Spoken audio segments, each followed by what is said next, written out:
नमस्कार दोस्तों, मैं Dharmraj Meena, assistant professor government PG college Pratapgarh. एक बार फिर आपका स्वागत करता हूं मेरे YouTube channel history with Dharmraj पर। तो मित्रों, अब तक हम जो चर्चाएं कर रहे थे उसमें आधुनिक भारत के इतिहास पर भी हमने कुछ पॉइंट्स उठाए हैं। राजस्थान के इतिहास से भी कुछ जुड़ी चर्चाएँ की हैं, अभी करते रहेंगे।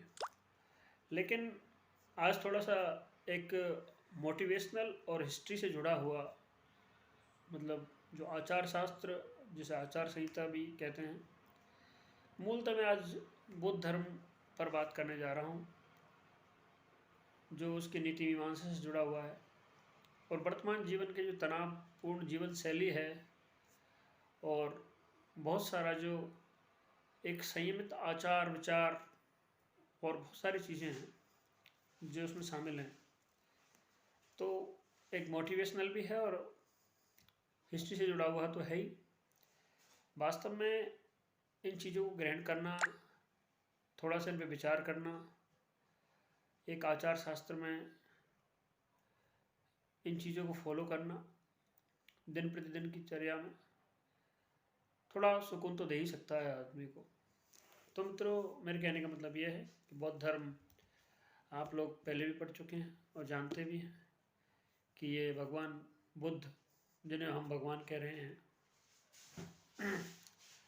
तो बुद्ध में मतलब जो बौद्ध धर्म है उसमें कई कई ऐसी मान्यता भी है कि वो भगवान बुद्ध को बुद्ध नहीं मानते, मतलब भगवान नहीं मानते, अवतार नहीं मानते। ये सारे विवाद के विषय हैं। लेकिन हमको जो बुद्ध धर्म के जो लोक कल्याण पर जो केंद्रित विचार हैं और जो वास्तव में मानव शांति के लिए जो उठाए गए कदम हैं और जो विचार हैं, उन पर चर्चा करने का आज हमारा इस वीडियो में प्रयास है। तो मित्रों, सबसे पहले मैं आपसे चर्चा करना चाहूँगा कि एक पंचशील शब्द आप लोगों ने सुना है, एक पारमिताएं। पारमिता का तो यूपीएससी में क्वेश्चन भी आया है अभी, आईएएस 2020 प्रीलिम्स में, पारमिता। तो ये पारमिताएं क्या हैं, ये पंचशील क्या है, ये सब नीति मीमांसा और आचार शास्त्र से जुड़ा हुआ है बौद्ध धर्म के से, वो जो हम इसी पर चर्चा करने जा रहे हैं। तो सबसे पहले हम जो इसका केंद्रीय विचार है बौद्ध धर्म का, तो वो हम देखते हैं कि भगवान बुद्ध ने जो 4 आर्य सत्य दिए थे कि दुख है, दुख समुदय मतलब दुख निरोध और दुख निरोध का मार्ग, ये 4 आर्य सत्य थे। दुख से तात्पर्य है कि संसार में दुख व्याप्त है। अगर आपने किसी चीज़ को पा भी लिया तो डेफिनेटली है कि एक दिन उसको आप खोदोगे, तो आपको दुख होना है। किसी आदमी को अगर सौंदर्य का वो है कि हाँ चलो मैं खूबसूरत हूँ, ये हूँ, वो हूँ, तो एक दिन उम्र ढलते ही आपको बुढ़ापा आ जाएगा। अगर जवानी का गुरूर है तो बुढ़ापे में उतर जाएगा। तो ये एक एग्जाम्पल है। लेकिन जो उनका प्रत्युत्तर समुत्पाद है, क्षणिकवाद है, अनिश्वरवादी भी हैं और अनात्मवादी भी हैं जो बौद्ध हैं। तो वो ये कहते हैं कि प्रतिक्षण सत्ताएं बदलती रहती हैं, कुछ भी शाश्वत नहीं है, स्टेबल नहीं है, स्थिर नहीं है, और आत्मा नाम की सत्ता का वो स्वीकार नहीं करते हैं। तो ये चीज़ें हैं। लेकिन सबसे पहले हमको समझना है दुख। तो दुख चारों तरफ व्याप्त है। अगर आप किसी वस्तु को लेकर खुश हो, माना कि आप किसी कांच का गिलास है आपके हाथ में, बहुत अच्छा लग रहा है, चलो उसको देख के खुशी हो रही है, तो उसके गिर जाने का दुख है। अगर वो गिर गया तो दुख, फिर दूसरा लाओ, वो गिर गया तो दुख हो सकता है। और बहुत सारी चीज़ें हैं ऐसी। आप किसी ट्रेन में सफ़र कर रहे हैं, ट्रेन बाई चांस लेट आई तो उसके लेट जाने का दुख, कुछ और हो गया उसका दुख। मतलब एक तरीके से दुख का शास्त्र तो चारों तरफ व्याप्त है। अगर आप देखें तो दिन प्रतिदिन जो सुख है वो वास्तव में दुख है, अकॉर्डिंग टू बुद्धा। कहने का तात्पर्य है कि जो सुख है, सुख नाम की जो अनुभूति है वो स्थिर नहीं है। कहीं ना कहीं उसका जो अंत है या उसकी जो अगली कड़ी है वो डेफिनेटली दुख है। तो भगवान बुद्ध ने जब शुरुआत में वो जो 4 जो क्रियाएं देखी थी कि सबसे पहले वो देखते हैं बाहर निकल के कि वृद्ध है, ये कौन है, कि बोले बूढ़ा है, बूढ़ा व्यक्ति है। फिर देखता है कि रोगी है, कि रोग भी है।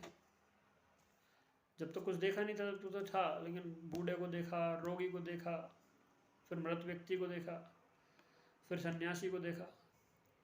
इन सबको देखने के बाद भगवान बुद्ध को एक अलग अनुभूति हुई कि ये जीवन का ये जो चक्र है, ये तो हम जो सोच रहे हैं कि हम ऐसे ही रहेंगे, ऐसा पॉसिबल नहीं है। एक आदमी सोचता रहे कि मैं हमेशा ही खुश रहूं, तो ये पॉसिबल नहीं है, ये क्लियर है। तो क्षणिक बाद जो सिद्धांत है उनका कि प्रतिक्षण सत्ताएं बदलती रहती हैं, वो और प्रत्युत समुत्पाद के इसके होने से वह है, वो हम थोड़ा आगे की वीडियोस में डिस्कस करेंगे। लेकिन सबसे पहले आज हम इनका जो नीति मीमांसा है, मतलब एक तरीके से जो आचार संहिता है, उस पर मैं आज जोर दे के बात करना चाहता हूँ। तो मित्रों, जो 5 पंच महाव्रत जो जैन धर्म में भी दे रखे हैं, सत्य, अहिंसा, अस्तेय, अपरिग्रह और ब्रह्मचर्य, उसी प्रकार पंचशील में ये सारे हैं। लेकिन ये जो अपरिग्रह का सिद्धांत है, ये न होकर वहाँ पर एक नशे से दूर रहने की सलाह दी गई है, मादकता से दूर रहने की सलाह दी गई है। बाकी सारे एज इट इज, मतलब कहीं ना कहीं एक दूसरे में समाविष्ट हो जाते हैं। सत्य है, अहिंसा है, आस्तेय है, और नशे से दूर रहना है। बाकी जो आपका बचा वो सब शामिल है। तो ये पंचशील में शामिल हैं। और जो पारमिताएं हैं, दुनिया का एकमात्र ये ऐसा धर्म है जो एक व्यक्ति विशेष को भगवान बनाने के लिए उद्धत कर देता है, मतलब बुद्ध बनाने के लिए, अगर वो उसको भगवान मानते हैं तो। अगर एक आदमी पोप बनना चाहता है तो उसको ईसाई धर्म में होना जरूरी है, तभी वो पोप बन सकता है। एक पैगंबर बनना चाहता है तो मुस्लिम होना जरूरी है। और कुछ चीज़ें हैं वो हासिल करना चाहता है तो उस धर्म से बिलोंग होना जरूरी है। लेकिन ये जो बौद्ध धर्म है, ये बुद्ध बनने के लिए किसी व्यक्ति को किसी धर्म विशेष से न जोड़कर एक व्यक्ति विशेष की जो खूबियां हैं, उसका जो जीने का जो चक्र है और उसका जो संयमित जीवन है, उससे ताल्लुकात रखता है। मतलब अगर आप 10 पारमिताएं पूरी कर लीजिए, पारमिताएं हैं मतलब मॉरल वैल्यूज़, मॉरल वैल्यूज़ मतलब नैतिक मूल्य। नैतिक मूल्यों को, इन नैतिक मूल्यों को हासिल कीजिए और आप इनको हासिल करते हुए बोधिसत्व को प्राप्त करेंगे। और जब इनको पूर्ण कर लोगे तो डेफिनेटली आप बुद्ध हो जाओगे। तो ये तो क्लियर है कि आप भी बुद्ध हो गए। तो ये जो पारमिताएं हैं, ये जो मॉरल वैल्यूज़ हैं, ये इनकी संख्या 10 बताई गई है। और प्रज्ञाशील समाधि इनका एक तरीके से आधार है। प्रज्ञाशील और समाधि, प्रज्ञा से तात्पर्य बौद्ध धर्म में ये है कि नीड, क्षीर, विवेक, बुद्धि, कि दूध का दूध और पानी का पानी, सत्य को सत्य कहना, सत्य समझना और सत्य जानना। मतलब वर्तमान लैंग्वेज में कहे कि तर्क और युक्ति संगत ज्ञान का प्राप्त होना ही क्या है, प्रज्ञा। या किसी व्यक्ति विशेष में ऐसी जो मानसिकता है या बुद्धि है, तो वो ऐसी प्रज्ञा का हिस्सा है। वही प्रज्ञा है कि वो आदमी सत्य को वास्तविक ढंग में समझे, जो सत्य है उसको सत्य जैसा है वैसा ही समझा जाए, तो ये प्रज्ञा है। शील है तो मन, वचन, कर्म की शुद्धि से जुड़ा हुआ है। एक व्यक्ति विशेष का जो जीवन चक्र है, उसमें मन, वचन और कर्म की शुद्धि होनी चाहिए, कि मानसिक, वाचिक और कार्मिक, ये इनसे जुड़ी हुई जो जीवन चक्र है, उसमें आदमी को किस तरीके से एक संयमित जीवन जीना है और किस तरीके से दूसरे व्यक्तियों की उपेक्षाएं नहीं करनी है, दूसरे को दुख नहीं पहुंचाना है, दूसरे के हितों को मतलब ग्रहण नहीं करना है। टोटल बात यह है कि बौद्ध धर्म का जो मूल सिद्धांत है वो लोक कल्याण की तरफ ज़्यादा फोकस होता है कि लोक कल्याण को बढ़ावा दिया जाए। तो लोक कल्याण पर आधारित इनका दर्शन है। अब प्रज्ञा है, शील है, अब समाधि है। तो समाधि वो अवस्था है कि जिसमें आदमी खुद के अंदर के जो शारीरिक और मानसिक जो ताकत है उसको एकीकृत करके अपने आप को वास्तव में उस लेवल तक पहुंचाता है जहाँ तक ये जो महापुरुष पहुँचे हैं, जैसे भगवान बुद्ध, महावीर स्वामी, ये सब लोग उस प्रक्रिया से गुजर के ही उन तत्वों को सीख कर ही उस अवस्था तक पहुँचे हैं। तो प्रज्ञाशील समाधि इनका मूल दर्शन है। और इनके जो 10 पारमिताएँ हैं उनका भी एक तरीके से आग केंद्रीय आधार है। पंचशील है, उसका भी केंद्रीय आधार है। तो प्रज्ञाशील समाधि इनका एक तरीके से केंद्रीभूत चिंतन है। तो 10 पारमिताओं में ये दान को, शील को, नैष्क्रम्य मतलब महान त्याग की जो अवस्था है, महान त्याग करने की जो भावना है उसको शामिल करते हैं। वीर पारमिता को शामिल करते हैं, शांति पारमिता को शामिल करते हैं, और मैत्री पारमिता को शामिल करते हैं, सत्य पारमिता को शामिल करते हैं, अधिष्ठान पारमिता को शामिल करते हैं, और उपेक्षा पारमिता को शामिल करते हैं। जो व्यक्ति दान पारमिता से गुजरते हुए उपेक्षा पारमिता तक की जो अवस्थाएं हैं प्राप्त कर लेता है तो वो बोधिसत्व हो जाता है। और तब वो उसकी बोधिसत्व की अवस्था है। अगर उसने इन सबको पूर्ण कर लिया है तो वो बुद्ध और बुद्धत्व को प्राप्त कर लेता है। तो डेफिनेटली ये एक जो पारमिताओं का एक चक्र है, ये एक सामान्य व्यक्ति को भी बुद्ध बना सकता है। दान से तात्पर्य अकॉर्डिंग टू बुद्धा, दान से तात्पर्य है त्याग। किस प्रकार का त्याग? कि व्यक्ति विशेष के लिए, खुद के लिए नहीं होकर लोक कल्याण के लिए हो। त्याग की जो भावना है वो लोक कल्याण पर आधारित है। आप स्वयं के लिए, यश के लिए, स्वयं के कर्म के लिए जो दान कर रहे हो तो वो दान की श्रेणी में नहीं आएगा। मतलब स्वयं के लिए, यश के लिए या किसी काम के लिए अगर त्याग की भावना है तो वो त्याग नहीं है। लोक कल्याण के लिए अगर आप त्याग कर रहे हो तो वो दान है। शील से आप समझ ही चुके हैं कि दिन प्रतिदिन का जो हिस्सा है, मन वचन कर्म की शुद्धि है, जीने के जो चक्र हैं वो सब शील में शामिल है। वीर पारमिता में यह है कि आलस्य रहित जीवन को छोड़कर अपने अंदर की शक्तियों को जागृत करना और लोक कल्याण के लिए प्रेरित होना। अधिष्ठान पारमिता से तात्पर्य यह है कि एक दृढ़ संकल्प लेना। दृढ़ संकल्प लीजिए आप कि हमको कुछ लोक कल्याण के लिए कुछ कर गुजरना है या कुछ और करना है, तो वो अधिष्ठान में शामिल होगा।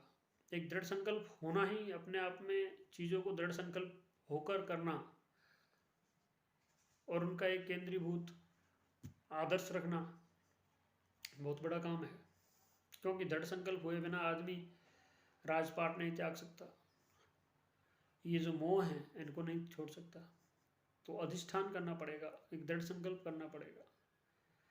तो ये दृढ़ संकल्प अधिष्ठान में शामिल है। शांति है, शांति है, ये एक तरीके से ऐसी अवस्था है कि आदमी यश अपयश, लाभ हानि, एक इन सब के प्रति एक सामान्य दृष्टि रखता है। जैसा कि हम गीता में भी देखते हैं, जो एक स्थिरता की जो अवस्था है कि सब चीज़ों को समान भाव से देखता है। मतलब हानि लाभ जो भी है, आदमी अचानक लाभ पाकर खुश हो जाए और हानि पाकर बहुत ज़्यादा दुखी हो जाए। तो इस प्रकार की जो अवस्थाएं हैं उनको मेंटेन करने के लिए शांति जो है ये बीच का रास्ता है। मतलब आदमी को समभाव की दृष्टि रखनी है शत्रु मित्र के प्रति। इस प्रकार से हर जो वस्तु है, जीव है, उसके प्रति।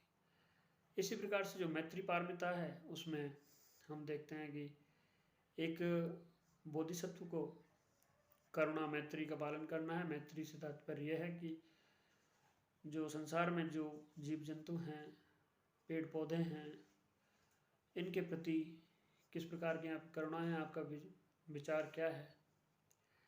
आपको एक समान भाव रखना है, सबको अपनी मित्रतावत रखना है। आपको किसी को मतलब एक तरीके से हानि नहीं पहुंचानी है। मतलब आपको एक मैत्री भाव रखना है।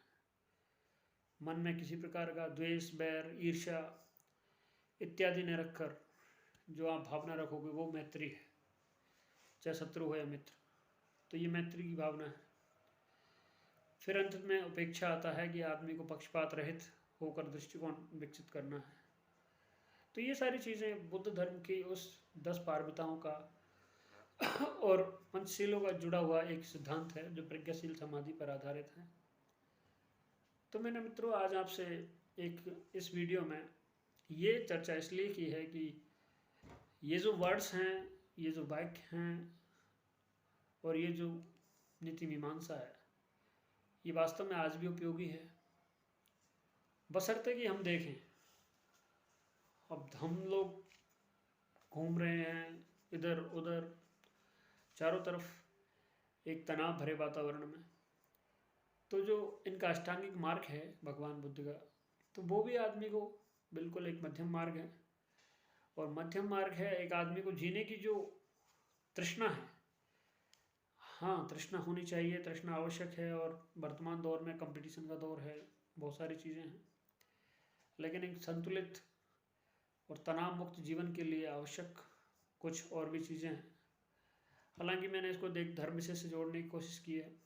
मुझे थोड़ा सा ये विचार अच्छे लगे तो मैंने आप लोगों को एक्सप्रेस किए। तो थैंक्स फॉर वाचिंग। अगर आपको मेरे वीडियोस अच्छे लगते हैं तो लाइक, शेयर एंड सब्सक्राइब। और मैं कोशिश करूँगा कि आपको अच्छे से अच्छे कंटेंट उपलब्ध करवाए जाएँ। तो थैंक्स फॉर वाचिंग अगेन।